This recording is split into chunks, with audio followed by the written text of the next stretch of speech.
ఇవాళ మరి నేను రాజకీయ కోణం నుంచి మాట్లాడుతున్నా. బీజేపీకి కేసీఆర్కి అసలు పడతలేదు. మేమిద్దరం ఎంపీలము, ఒక పార్టీ అధ్యక్షుడిని, ప్రతిపక్ష పార్టీ, మేము పోయి ఫిర్యాదు ఇస్తే విచారణకి ఆదేశించిండా? అదాని అనేవాడు మోడీకి అమిత్ షాకి ఎంత దగ్గరో మీకు అందరికీ తెలుసు కదా. అదాని అనే సంస్థల కేసీఆర్ బినామీ పెట్టుబడి రూపంలో లోపలికి రావడానికి ఎట్లా అనుమతి ఇచ్చిండ్రు? మొన్న విద్యుత్ సంస్కరణల మీద కేసీఆర్ గారు ప్రెస్ మీట్లు ఏం మాట్లాడిండు? మీరు న్యాచురల్ ఎనర్జీ కొనాలి అంటే సౌర విద్యుత్ వీటిని కొనాలి, ఒకే సంస్థ నుంచి, గుజరాత్కు సంబంధించిన సంస్థ నుంచి కొనాలని విద్యుత్ సంస్కరణల మమ్మల్ని ఒత్తిడి చేసి మా రాష్ట్రాన్ని కొలగొట్టాలని చూస్తున్నాను. ఎవరినా అంటే ఆయన ఈ దేశంలో 2 లక్షల మెగావాట్ల సౌర విద్యుత్ సంస్థలను ఏర్పాటు చేస్తానని బయలుదేరింది అదాని సంస్థ. అదాని నుంచి కొనుగోలు చేయమని మా మీద ఒత్తిడి చేస్తున్నారని కేసీఆర్ గారు పెడబొబ్బలు పెట్టారు. ప్రధానమంత్రి మనిషి ఆయన సొంత ఊరోళ్ళను, ఆయన సొంత మనుషుల దగ్గర సౌర విద్యుత్ కొనమని మా తెలంగాణ మెడ మీద కత్తి పెట్టిండ్రు.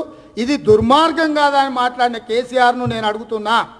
ఇవాళ తెలంగాణ ప్రజల ఆస్తి 3000 మంది నిరుద్యోగులకు ఉద్యోగ అవకాశాలు కల్పించే అవకాశం ఉన్న సింగరేణి సంస్థ పరిధిలో ఉన్న ఒడిశాలో ఉన్న నైనీ కోల్ మైన్ని సింగరేణి స్వయంగా బొగ్గు ఉత్పత్తి చేయకుండా అదాని కంపెనీలకు కట్టబెట్టడానికి వ్యూహాత్మకంగా నియమ నిబంధనలు అన్నిటిని కూడా 1-2 సంస్థలకు అనుకూలంగా మార్చి కట్టబెడుతుంటే, అదే అదానికి కట్టబెడుతుంటే నీ కళ్ళ కనిపిస్తలేదా కేసీఆర్ అని నేను అడుగుతున్నా. పోనీ నీ కళ్ళ కనిపించలే. సీఎండీకి ఫిర్యాదు చేసినాం, కోల్ ఇండియాకి ఫిర్యాదు చేసినాం, సిబిసికి చేసినాం, సిబిఐకి చేసినాం, మైనింగ్ మినిస్టర్కి చేసినాం, హోమ్ మినిస్టర్కి చేసినాం, ప్రధానమంత్రికి చేసినాం. ఇంతమందికి ఫిర్యాదులు చేసి ఎక్కని గడప లేదు, తలుపని తట్టని తలుపు లేదు. ఈ దేశంలో ఉండే అన్ని విచారణ సంస్థల దగ్గరికి నేను, కోమటిరెడ్డి వెంకటరెడ్డి గారు స్వయంగా వెళ్ళి కూర్చొని మా వాదన వినిపించినాం. మా తెలంగాణ బిడ్డల ఆస్తి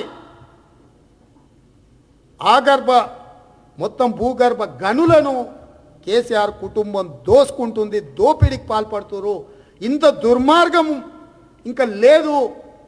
ఇది మా భవిష్యత్ తరాల యొక్క ఆస్తి. ఈ ఆస్తిని కొల్లగొడుతుందని మేము ప్రతి దగ్గరికి వెళ్ళి చెప్పొచ్చినాము. ఎందుకు కేంద్ర ప్రభుత్వం కనీసం సెంట్రల్ విజిలెన్స్ కమిషన్ నుంచి అయినా రిపోర్ట్ అడగలేదు? 49% కేంద్ర ప్రభుత్వ వాటా ఉన్న సంస్థల్ని 50,000 కోట్ల కుంభకోణం జరుగుతుంటే నరేంద్ర మోడీ మిన్నకుట్ట ఉన్నాడు అని అంటే అమిత్ షా పలుకుతలేడు. ప్రహ్లాద్ జోషి నిస్సహాయత వ్యక్తం చేసి చేతులెత్తి దండం పెట్టే పరిస్థితి వచ్చింది. నిబంధనలకు విరుద్ధంగా కేంద్ర ప్రభుత్వ పరిధిలో పనిచేయాల్సిన ఐఏఎస్ ఐపీఎస్ అధికారులు 7 సంవత్సరాలకు పైబడి ఒక్క రోజు కూడా ఎక్కడ, మామూలుగానే 5 ఏళ్ళు, ఒకవేళ కేంద్రం లిబరల్గా ఉంటే 7 years, ఇప్పుడు 8th year అన్ని నిబంధనలు తుంగలో దొక్కి దేశంలో ఏ అధికారికి ఇవ్వలేదు. ఇవాళ శ్రీధర్ను సీఎండీగా సింగరేణికి నియమిస్తే డిఓపిటి ఎందుకు శ్రీధర్ను రీకాల్ చేయలేదు? వెస్ట్ బెంగాల్లో డీజీపీని కేంద్ర ప్రభుత్వం సహకరిస్తలేరు, లేకపోతే ఆదేశాలను పాటిస్తలేరని ఢిల్లీకి తక్షణమే పిలిపించిన మీరు సింగరేణిలో 50,000 కోట్లకు దోపిడీకి పాల్పడుతున్న, దోపిడీకి సహకరిస్తున్న శ్రీధర్ని కేంద్ర ప్రభుత్వం ఎందుకు రీకాల్ చేస్తలేదు? 49% వాటా ఉన్న కేంద్ర ప్రభుత్వం మిన్నకుట్ట ఉంది అని అంటే ఈ దోపిడీల కేంద్ర రాష్ట్ర ప్రభుత్వాలకు వాటా ఉన్నట్టు లేదా? తెలంగాణ సమాజం ఆలోచన చేయాలి. ఇవాళ మోడీకి వ్యతిరేకంగా నేను కొట్లాడుతున్న కేంద్ర ప్రభుత్వం అవినీతికి వ్యతిరేకంగా మాట్లాడుతున్న కేసీఆర్, ఇవాళ అదానికి నువ్వు కట్టబెడుతున్నావు కదా ఈ 50,000 కోట్ల రూపాయలు. అదాని వెనకాల నిలబడ్డది నీ ప్రతిమ శ్రీనివాస్, నీ బినామీ కదా. తెలంగాణ యొక్క ఖనిజ సంపదను కొల్లగొట్టే అధికారం, హక్కు నీకే వడిచ్చిండని నేను అడుగుతున్న తెలంగాణ ప్రజల తరఫున. ఇవాళ మోడీ కేసీఆర్ యొక్క ప్రగల్భాలు, ఉపన్యాసాలు ప్రజల్ని మభ్యపెట్టడానికే, కేసీఆర్ను నిజంగానే దోపిడీకి పాల్పడితే జైలుకు పంపిస్తామన్న బీజేపీ నాయకుల్ని, ఈ రాష్ట్రంలో ఉండే కిషన్ రెడ్డిని, బండి సంజయ్ గారిని నేను అడుగుతున్నా, ఈ దోపిడీని ఆపండి. మీకందరికి మేము ఫిర్యాదు చేసినాం. సింగరేణి సంస్థను కొల్లగొడుతున్న సీఎండీ శ్రీధర్ను 200 కోట్ల రూపాయల డీజిల్ కుంభకోణం పాల్పడ్డదని సెంట్రల్ విజిలెన్స్ కమిషన్ ఎంక్వైరీ ఇచ్చింది. దాని మీద మీరు ఎందుకు చర్యలు తీసుకుంటారు? అట్లా వందలాది కోట్ల రూపాయలు నిల్వల విషయంలో, నిధుల విషయంలో శ్రీధర్ మీద తీవ్రమైన ఆర్థిక నేర ఆరోపణలు ఉన్నాయి. తీవ్రమైన ఆర్థిక నేర ఆరోపణలు ఉన్న వ్యక్తిని 8వ సంవత్సరం సీఎండీగా కొనసాగిస్తున్నారు. కోల్ ఇండియా లిమిటెడ్ అధికారులు అతని నియామకాన్ని వ్యతిరేకించినప్పుడు కేంద్ర ప్రభుత్వం ఎందుకు అతని నియామకాన్ని సమర్థిస్తుంది? దీని వెనకాల మోడీ కేసీఆర్ యొక్క అవగాహన ఏందని కాంగ్రెస్ పార్టీ అడుగుతుంది.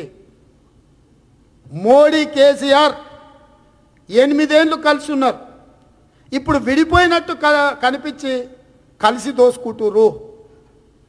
ప్రజలకు మాత్రమే వీళ్ళ దొంగతనం బయటపడ్డదని ఇన్ని రోజులు వీళ్ళ చీకటి మాటు వ్యవహారం, అక్రమ సంబంధం ప్రజల ముందు కనిపించిందని ఇప్పుడు చీకట్ల వ్యవహారాలు చేయాలనుకుంటురు. వాళ్ళ నేను అడిగేది ఒక్కటే,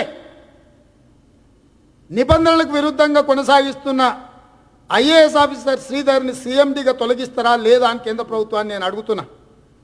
coal India limited, Mahanadi coal limited ఇట్లాంటి సంస్థలు పార్లమెంట్ స్టాండింగ్ కమిటీ రికమెండేషన్స్ ప్రకారం ఏదైతే ఆదేశాలు ఇచ్చారో ఆ నిబంధనలకు విరుద్ధంగా సింగరేణి సంస్థ పిలిచిన టెండర్లను రద్దు చేసి జాయింట్ వెంచర్స్కి, కన్సార్షియమ్స్కి అనుమతి ఇచ్చి పారదర్శకంగా టెండర్లు నిర్వహించడానికి కేంద్ర ప్రభుత్వం ముందుకొస్తుందా లేదా అని రెండో సవాల్ నేను విసురుతున్నా. ఇవాళ కేసీఆర్ నేను అడుగుతున్నా, విద్యుత్తు నిబంధనలలో అదానీ నుంచే కొనక తప్పని పరిస్థితులు కేంద్ర ప్రభుత్వం కల్పిస్తుంది. మాకు విద్యుత్ సంస్కరణలు మాకు శనిపాతంలాగా తయారైనాయి, శరఘాతంలా మాకు తగలబోతున్నాయని చెప్పి అదాని మీద పెడబొబ్బలు పెట్టినావు కదా. అదే అదానికి ఇవాళ నువ్వు ఇంత పెద్ద మైన్ను 25 సంవత్సరాలు లీజ్కి ఇవ్వబోతున్నావు. దీనికి కేసీఆర్ గారు ఏం సమాధానం చెప్తారో నేను అడుగుతున్నా. అంటే ఈయన దోపిడీకి సహకరించినందుకు, ఈయనకు దోచిపెట్టడానికి సంతకాలు పెట్టిన అధికారులను నియమించినందుకు, యూపీఏను చీల్చి కాంగ్రెస్ పార్టీని బలహీనపరిచి ఎన్డీఏను బలోపేతం చేయడానికి ఈరోజు కేసీఆర్ గారు సుపారీ తీసుకున్నాడు మోడీ దగ్గర. సుపారీ gang leader KCR. He wanted to kill UPA కూటమి. నరేంద్ర మోడీ, ఎన్డీఏ, బీజేపీని ఈ దేశంలో ఎదురులేని వ్యతిరేకంగా ఏ రాజకీయ కూటమి మనుగడ సాధించలేదు. ఈ కూటమిల ప్రయోగము నిష్ప్రయోజనము అని చెప్పి ప్రపంచ ప్రజల ముందు బలహీనం చేయడానికి కాంగ్రెస్ పార్టీతో ఉన్న వ్యక్తులను మాత్రమే, సంస్థలను మాత్రమే కేసీఆర్ గారు కలుస్తున్నారు. కేసీఆర్ గారు నేను ఉద్ధవ్ ఠాక్రేతో కలిసిన, రాజకీయాల మీద మాట్లాడినా ఇక యుద్ధమే అని చెప్పిండు. శరద్ పవార్ గారితో మాట్లాడినా రాష్ట్రపతికి సంబంధించిన ఎన్నికల మీద మేము చర్చించినామన్నాడు. అంతకంటే ముందు దేవగౌడ విషయంలో చెప్పిండు.